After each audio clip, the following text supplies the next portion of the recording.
The Democratic Republic of Congo, a nation blessed with abundant natural resources, has long been plagued by conflict.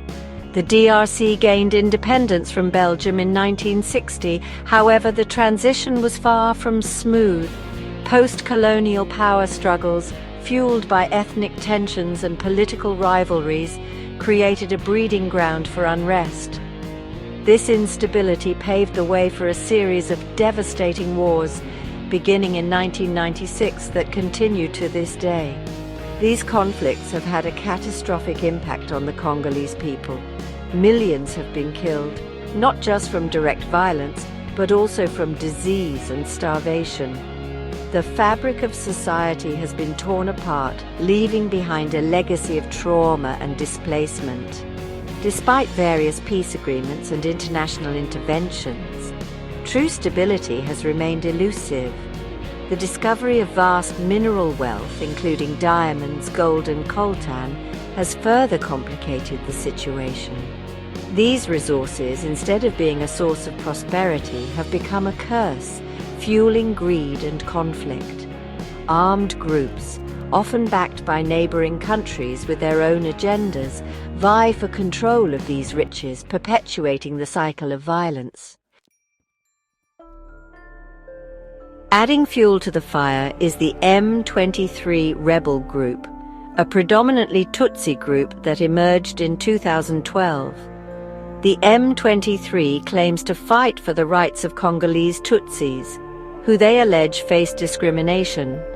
However, they have been widely accused of atrocities against civilians, including killings, rape, and forced recruitment. Their recent offensive in eastern Congo has dramatically escalated the crisis. The M23's capture of Goma, a strategically important city in eastern Congo, has sent shockwaves through the region. The city, a hub for trade and humanitarian aid, is now under the control of a group known for its brutality. This has triggered a mass exodus of terrified civilians fleeing their homes in search of safety. Adding to the complexity of the situation are accusations that Rwanda, a neighboring country, is backing the M23. Rwanda has denied these allegations, but evidence suggests otherwise. This external support has emboldened the M23, allowing them to operate with a level of impunity that is deeply concerning. The human cost of this latest surge in violence is staggering. Hundreds of thousands of people have been displaced, joining the millions already uprooted by previous conflicts. These desperate families, many with young children, are seeking refuge in overcrowded and undersupplied camps where they face hunger, disease, and the constant threat of violence. Goma, once a bustling city, is now facing a humanitarian crisis of its own. Hospitals are overwhelmed, struggling to cope with the influx of wounded civilians.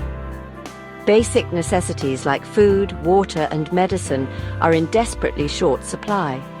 The breakdown of law and order has created a climate of fear and uncertainty, leaving people vulnerable to exploitation and abuse.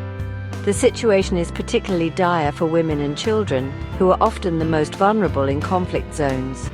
Reports of sexual violence, including rape and sexual slavery, are emerging from the region, painting a grim picture of the suffering endured by innocent civilians.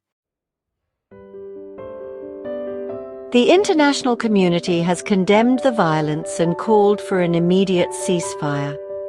The United Nations has issued stark warnings about the risk of ethnically motivated attacks, raising the spectre of a repeat of the horrors witnessed in Rwanda in 1994. However, these words must be translated into concrete action.